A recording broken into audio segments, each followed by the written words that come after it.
Welcome into A to Z Sports Primetime on a Wednesday night. Lovely to have you guys here on the Primetime Show. We are going to talk about the best arguments for or against the Tennessee Titans signing DeAndre Hopkins. That's on tab 4 tonight. We're going to talk about for and against in each respective segment. We've got a gone viral video for you because without Bert, I got my days mixed up, and we did tonight's end of show topic last night. So we will do gone viral, which we typically do on Tuesdays tonight. Just a quick switch around, but we'll make sure that we get all this good content in throughout the course of this thing. Now, DeAndre Hopkins in New England, he had part of his visit today. His visit with the Patriots will continue tomorrow. And while we do that, we will go through a cost-benefit analysis for DeAndre Hopkins, selecting the Patriots or the Titans here on the Primetime Show. Before we get started, need you guys to share this show around on Facebook, YouTube, Twitter, and on Twitch. If you are on Twitter, please retweet the show in the bottom right-hand corner of your screen. If you're on Facebook Live, you can share. Share not a public. It's in the bottom left. If you're on YouTube or Twitch, subscribe to the channel, like the video. Do both of those things. Tell a friend to do the same. If you've already done those, first, thank you. Second, make sure you tell a friend, and we would be grateful to you that way. It was the last day of on-field work of this entire offseason for the Titans. And while the offseason is concluded and practices will not resume again until training camp, this DeAndre Hopkins thing is going to carry us through the summer. So with that being said, let's go ahead and get this thing started. Welcome into A to Z Sports Primetime from the Superbook Sports Studios. I'm your host, Buck Rising, if you're new to the show, and I'm proud as always to be presented to you by Superbook Sports. Download the Superbook app, plug in the promo code A2Z, that's A-T-O-Z, and they'll match your first bet up to $250, win or lose. Superbook.com is where you go. The Ashton Real Estate Group of RE/MAX Advantage, GaryAshton.com, your dream address without the stress, and TrueMath Fitness in the Gulch. Get your first workout free as a Middle Tennessee resident. The best way to work out, the best way to get the best version of you is at TrueMathFitness.com. So, I was greeted tonight by a variety of different comments that, I don't know where this comes from. I don't know that it speaks for all of you, but literally the first comment that I saw in here when I logged into the program that makes the Primetime Show go, where Robert, welcome back, Bert, was eagerly awaiting me. Jimmy made it on YouTube. Oh, great. We get to listen to Buck rattle on about how he hates the Titans and doesn't think they'll do anything and how they're nobody like he does every night. Jimmy, one, I can't tell you the last time we did an inherently negative show around this. Two, there hasn't been any reason to tell you how bad your football team sucks other than the state of the wide receiving core, which by all acknowledgement everywhere is the worst wide receiving core in the league. Three, when did you get so soft on me, Jimmy? What happened? What is this need to be coddled? Who hurt you? I'm sorry if you're feeling particularly sensitive of late. I'm sorry if I've offended your delicate sensibilities with a little bit of frank and honest football talk. But if you're somebody who is requiring a degree of coddling, Jimmy, then I have to tell you that you are in the wrong spot. Now, I do rattle on. I'm not going to dispute that. That is absolutely the case. I've literally all 4 shows that I'm responsible for hosting are just me rattling and rambling. And you know why I keep doing it? Because they keep paying me to. I don't outwardly express any hatred for the Titans. I have told you that at times I hate watching them play. That's because they play a particularly terrible style of offense at times. And I think we can all agree upon that, which is why you wanted your offensive coordinator fired. And 3, to the doesn't think they'll do anything. No, I've told you repeatedly, I have no idea what to make of them. I have no idea what they're going to do. I have no idea what they're not going to do. Either way, toughen up a little bit, Jimmy. You're going to be okay. Let's get into the show. So the case for against DeAndre Hopkins, there's a lot of different elements to this, right? Now, we're going to look at this from the standpoint of the money being equal. We don't know that the money is going to be equal. We know, and I can tell you by way of confirmation, that DeAndre Hopkins did not get a contract offer here in Tennessee after his visit. I don't know that he's gotten a contract offer yet in New England, but that visit is still ongoing. So right now, DeAndre Hopkins is without a contract offer. He has been pitched a structure by the Chiefs. I haven't seen or heard anything about the Bills. I know he wasn't offered a contract after his visit here in Tennessee, and his visit in New England is still ongoing. So let's assume that until we see reported details on money or even a contract offer to begin with, so we can talk about money, we can get into a situation where we look at these things on a level playing field and we go piece by piece with it, right? I think that this was an exercise that we tried a little bit on the radio show today, but I think primetime is a great place to flesh it out. I think that when you look at all the different elements for DeAndre Hopkins to sign with the Titans, there are far more for than against, but for is where we will start on Facebook, YouTube, Twitter, and Twitch. Kedrick says, why wouldn't they offer? Well, I can't answer that question for them. There's not a good reason that jumps into my mind unless they were not sold on the idea of DeAndre Hopkins after the visit. Ryan Tannehill was asked about visiting with DeAndre Hopkins and his girlfriend today. He said he had a very pleasant exchange. In fact, this was Ryan Tannehill speaking on the visit with DeAndre Hopkins. I'm going to let you hear that in just a second. First, I'm going to ask you to make the best case for DeAndre Hopkins to sign with the Titans. On Facebook, YouTube, Twitter, and Twitch, it's your Two Rivers Ford take. As always, it is presented by the wonderful people at Two Rivers Ford. Go to Two Rivers Ford for quality American-made Ford vehicles and award-winning customer service. 40 years in business, operating with honesty and integrity. Two Rivers Ford in Mount Juliet or online at tworiversford.com. So here was Ryan Tannehill when asked about DeAndre Hopkins and the visit that he, some of his teammates, and DeAndre Hopkins had. Yeah, we were able to connect, spend a little time together. Had some great conversations, and we'll see what happens here. Did you have much of a relationship with him before, Ryan, or was that kind of one of the first times you got to talk to him on an extended basis? Yeah, I hadn't been able to meet him before, so I really enjoyed meeting him and his girlfriend and spent a little time together. And like I said, it was nice meeting him, and I think he'd be a good fit here, but we'll see what happens moving forward. So very surface level. Ryan Tannehill not giving up any of the details at this point. And I think that when you look at the DeAndre Hopkins situation, there's a lot of good reasons for him to be in Tennessee. Now I'm going to pull out my handy dandy notebook here and go through this exercise with you because we did this on the radio show today. We selected 6 categories. All right. 6 categories for the Titans and the Patriots to go through and to select which benefits Tennessee, which benefits New England. And almost every category benefits the Titans at this point. The 6 categories were quarterback, wide receiver, head coach, offensive coordinator, division, and city, right? So all of the important things for DeAndre Hopkins if the money is equal. We don't know that the money will be equal. This is just the way that we're going to have to do the exercise until we have reported contract details or reported offer details on DeAndre Hopkins. So quarterback, Titans or Patriots? I would say indisputably Ryan Tannehill and the Tennessee Titans are the better quarterback situation. Wide receiver, I think this is a toss-up. I've spent as much time talking about how little I know about this wide receiver group because they haven't played a bunch, right? It's not that I think that they do have the potential to be better than what New England's got. I think that there are some interesting pieces in New England, but the offense is very much a question given the shit show that the offensive coordinator situation was last year. They hope that they have rectified that with Bill O'Brien this year. We'll get to Bill O'Brien here in just a second. But I think that I would, just based off known commodities right now, without truly seeing what they'll look like this season, I would give that edge slightly to New England. I would say the head coach at this stage, it may sound like homerism, but I'm inclined to favor Vrabel, and I think players are too.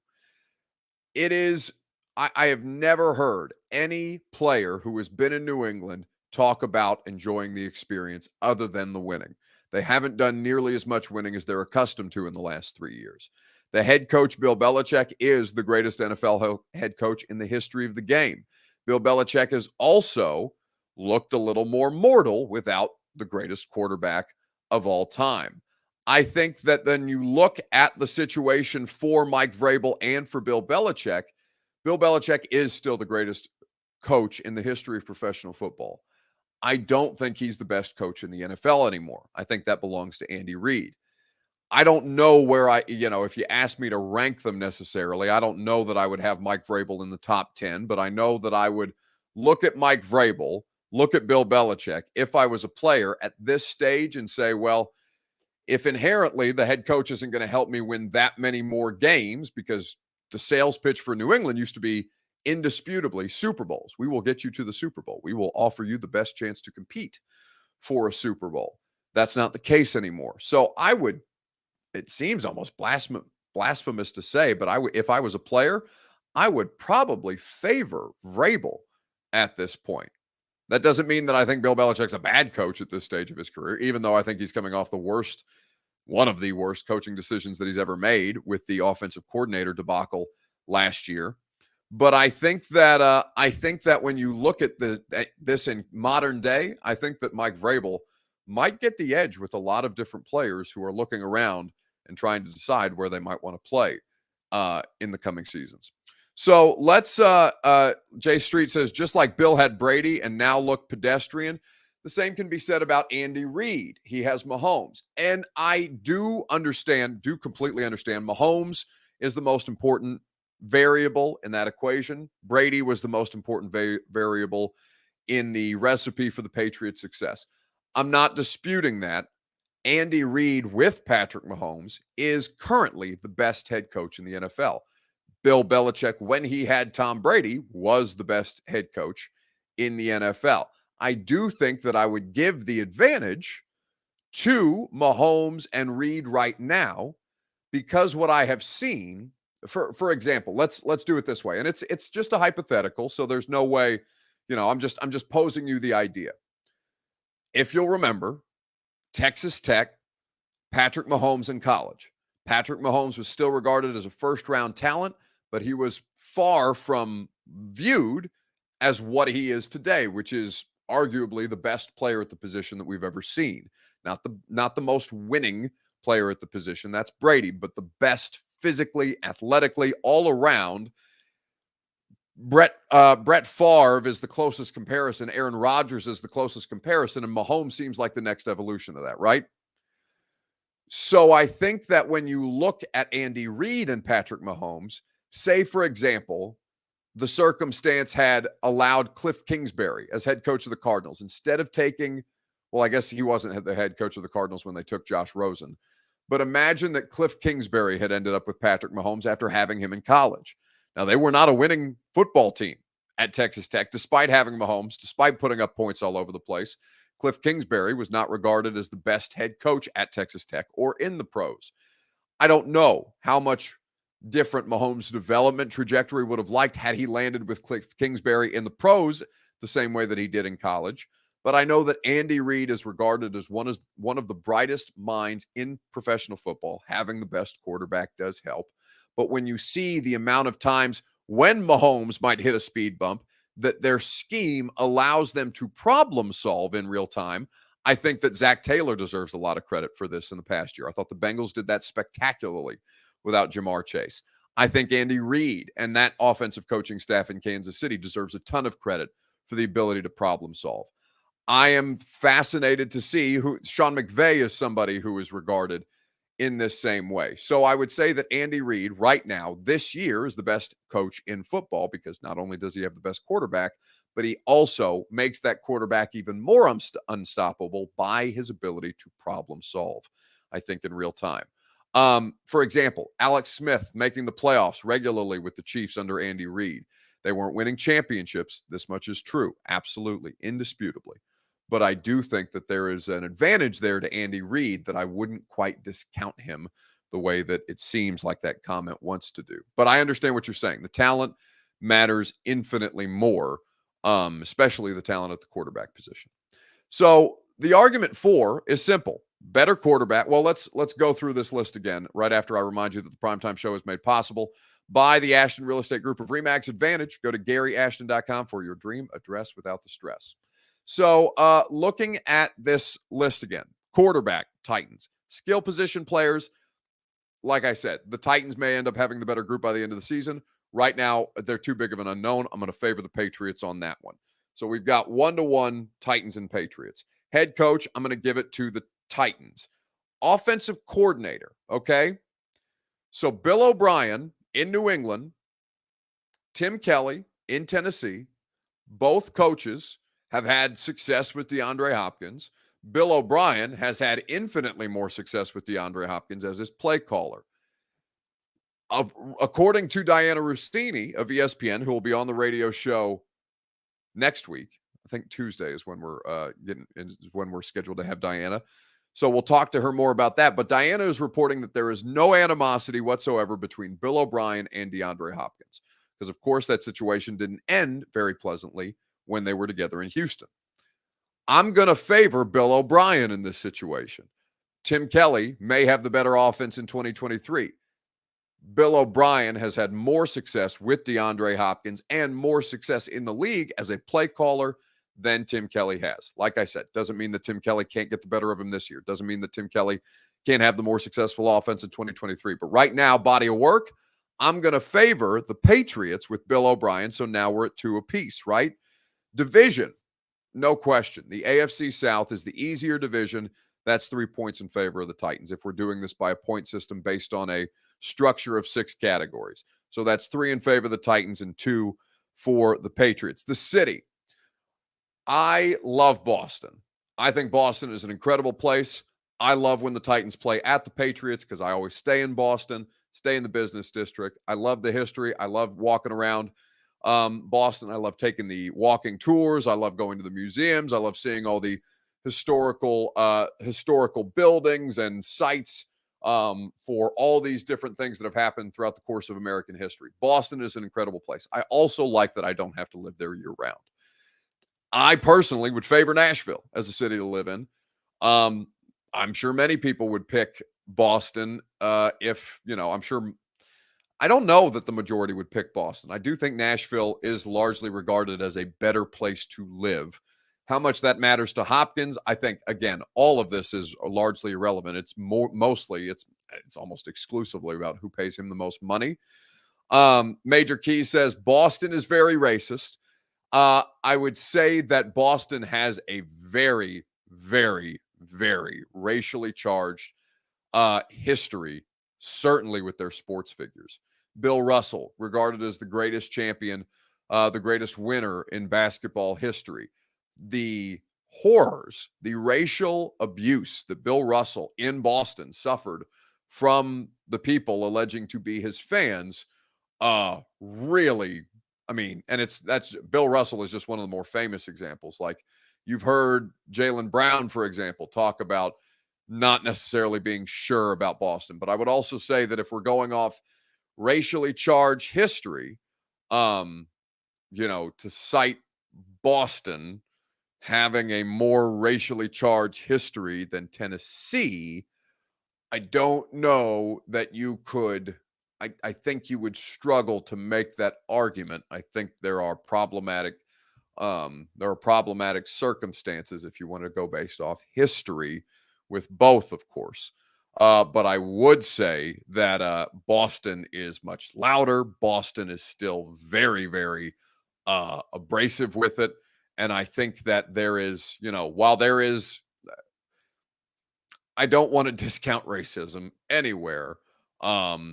But I do think that Boston, relating to their sports teams and particularly how they treat their athletes, has been more racially charged than most. B. French says, that's it. I'm a Boston fan from here out. Oh, that's not ideal. I don't think that's why you would want to be a Boston sports fan, but either way. Whatever makes you happy, I guess. So let's make the case. We've done the case for DeAndre Hopkins to sign with the Titans, right? Quarterback, yes. Head coach, yes. Division, yes. City, yes. 4 out of the 6 categories, I would favor the Titans in this circumstance. Is there a good argument against DeAndre Hopkins signing with the Titans? Let me know in the comment section on Facebook, YouTube, Twitter, and on Twitch. We will go through those things together. Kedrick Bill says, welcome to 2023 where we debate racism. No, I don't think anybody's debating racism. I think that we can all, I certainly agree that racism is a deeply problematic situation and that should be discouraged at every turn. That we might be debating a team's racist tendencies around their sports is a different subject. But like I said, Boston's history is longer. Boston's history is very much out there, not like Tennessee's aren't, but there are very, very publicly uncomfortable examples of Boston treating their athletes, particularly the black athletes, in ways that are horrifying. I think we can leave it at that. Kedrick says, I can't agree with that. A southern state not as racist as a northern state. Yeah, well, like I said, it's hard for me to make the argument for one place having a more racially charged history than another, certainly, where all of this stuff is concerned. It's a conversation that unfortunately we continue to still have to have. But if we're not talking about it, then it can't continue to be a part of the discussion. Racism in sports, now that's just silly, says Jay. NYDST. I would say, just take a if you want to look for a blatant example of racism in sports, turn on Formula One. My God, some of the stuff that's even the commentary around Formula One in other countries is kind of crazy. Either way, let's move on. All right. The best case against signing DeAndre Hopkins, Facebook, YouTube, Twitter, and Twitch. Give me your examples. While you do that, I'll remind you that Primetime is made possible by Superbook Sports. Download the Superbook Sports app, plug in the promo code ATOZ, that's A2Z, and they'll match your first bet up to $250. Superbook Sports always has great odds boosts and promo bets. Baseball season is in, no pun intended, full swing, and Superbook.com is your place to wager. Go to Superbook.com for those terms and conditions. Gambling problem, call the Tennessee Red Line, 1-800-889-9789. So, the best case against signing DeAndre Hopkins. The Titans AFO says Titans have a terrible history with older wide receivers. That is indisputable. The Titans have not done well with the 30-plus-year-old wide receiver signings. You can cite at least 4 that people continue to come back to. Randy Moss, Andre Johnson, Julio Jones. Well, 3 that people continue to come back to. DeAndre Hopkins would make a potential 4th. I think that, beyond the possible Julio Jones situation, there's really not a good argument against. I do agree that the drop-off for a 30-plus-year-old wide receiver, they happen pretty quickly, right? And there's a well-documented, not just with the Titans, but there's a well-documented history of wide receivers once they get into their 30s, seeing a substantial decline. That is the best argument for not paying him. One, because you have all the contracts off the books next year. You have $140 million. You can sign a better free agent wide receiver than DeAndre Hopkins if you are not in the market of paying somebody who's 31 years old, on a multi-million-dollar, multi-year deal, the way that it sounds like he is probably going to get. And I think that when, the Julio Jones experience comes down, it's hard for that not to color your opinion. But I do think that that's not a good enough argument to not sign him, even as I understand where that logic is coming from.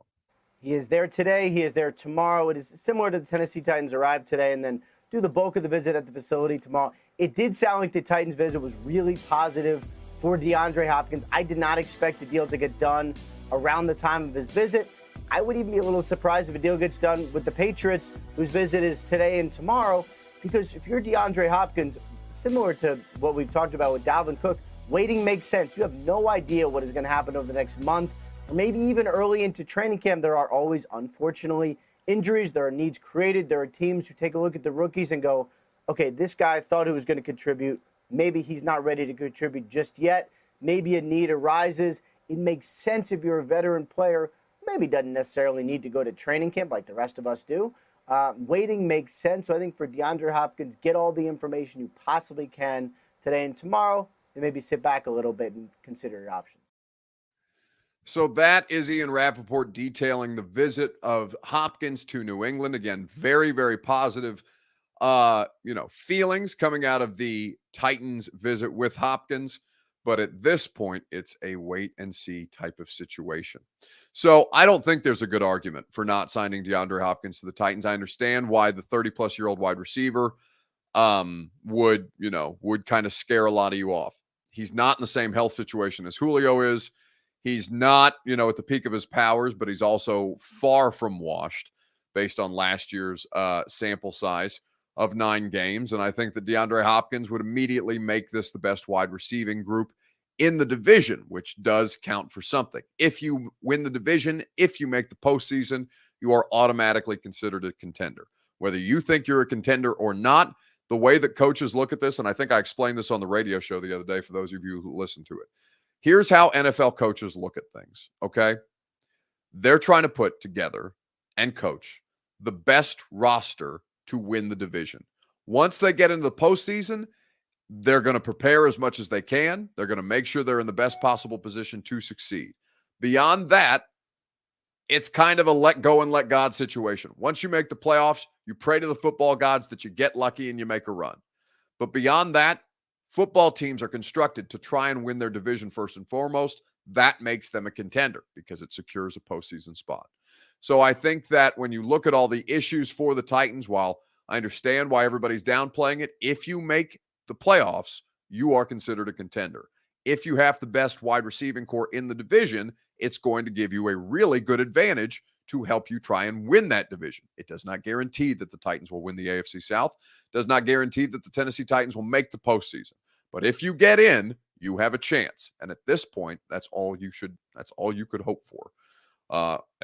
Anything's gravy, I think, at this stage.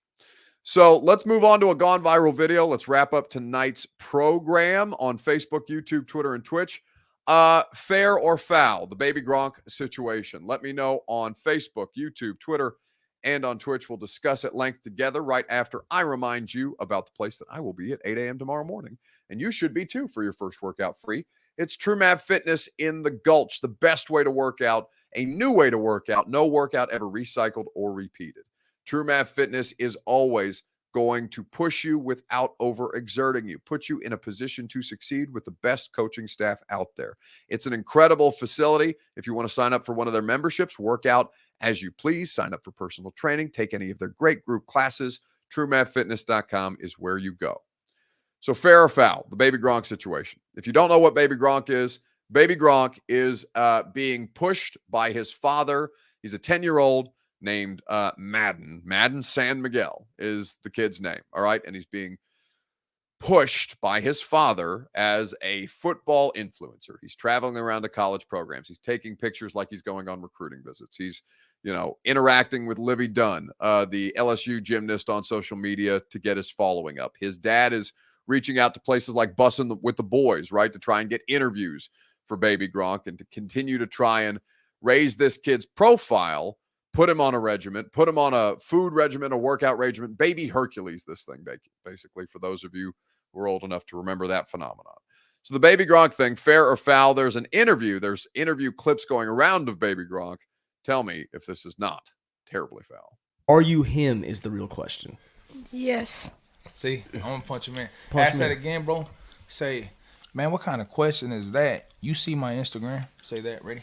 Go. All right, hey, Baby Gronk, are you him? What kind of question is that? Look at my Instagram. Would you take her to prom someday? Hey, no, say it again, bro. You got to say, man, I already DM'd her and asked her, and she said yes. All right, come on, man. Say on the mic. Hey, Baby Gronk, would you take Livy Dunn to prom, you think? I already DM'd her, and she said yes. Damn. Damn. What kind of tuxedo you getting? OG James Bond style or what? Yeah. Nah, hey, say it again, bro. Hey, what kind of tuxedo you getting? I'm gonna get a Gucci one. Ready? Hey, what kind of tuxedo you getting? I'm gonna get a Gucci one. What are you gonna do, to stay sharp and keep your skills up if you're actually not gonna go through with middle school and high school? Just work out. No, I'm gonna get massages. I'm gonna get full body massages by some baddies. All right, ready? Go.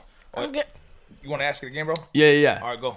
I saw that you're foregoing middle school and high school football. How are you going to keep preparing yourself to play college football in this whole process? I'm gonna get body massages by baddies. Anything you want to say before we dip out, Baby Gronk? I'm the number 1 fourth grade football player in the world, and flex, and that's it. Ready? Stand right there. Say it one more time. Yeah. Hey, Baby Gronk, before I wrap up, bring the juice. Anything you want to say to bring the Juice Nation today? I'm the number 1 fourth grader in the world. There you go. Yeah. It's just weird. It's just so weird, right? And like, I don't know what Bring the Juice Nation is and whatever. Like, let me not be dismissive of the podcasters, but I mean, there's just so many problematic signs there, right? If they were doing it to try and for him to actually be successful at football and for him not to be propped up as the social media thing, maybe, I would tolerate it more, but even playing that clip and platforming that kind of makes me feel gross. So like I said, let that be the last time we talk about Baby Gronk. Hopefully Baby Gronk as a person, the child ends up being successful at whatever he wants to be successful at. Hopefully the father's impact and influence on him is not traumatizing in some form or fashion. All right, it's going to do it for us tonight. Bert's got his head in his hands, which means it's time for me to end the show. We will wrap things up on this Wednesday night. Radio show tomorrow, 10 to 1 on 104.5 The Zone. Come hang out with us. We'll be at Hattie B's, as a matter of fact. Which Hattie B's will we be at? I can tell you exactly here in just a second. So if you want to hang out on your lunch hour, you are more than welcome to do so. Let's see, the Hattie B's in Melrose, the Hattie B's in Melrose. So that will be a lot of fun tomorrow from 10 to 1 on 104.5 The Zone. It's 615 Day, June the 16th or June the 15th. 615 Day here in Nashville. So Hattie B's will be donating 10% of sales to 4 local nonprofits. Come by and support a great cause at Hattie B's tomorrow in Melrose. Have a great rest of your evening, and I will talk to you either tomorrow on radio or tomorrow night on A to Z Sports Primetime. Are you surprised to hear that?